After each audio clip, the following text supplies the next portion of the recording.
Kita tengok cara pembuatan terompet Sunda.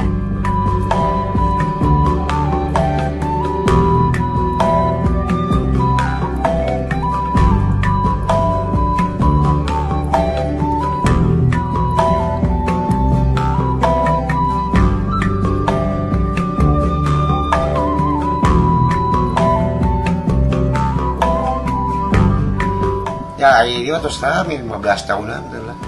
Muluk kita mau, alhamdulillah cara nunggu deui galehan teh gitu. Lancar gitu daya anu selalu komplain kumaha daya. Alhamdulillah gitu.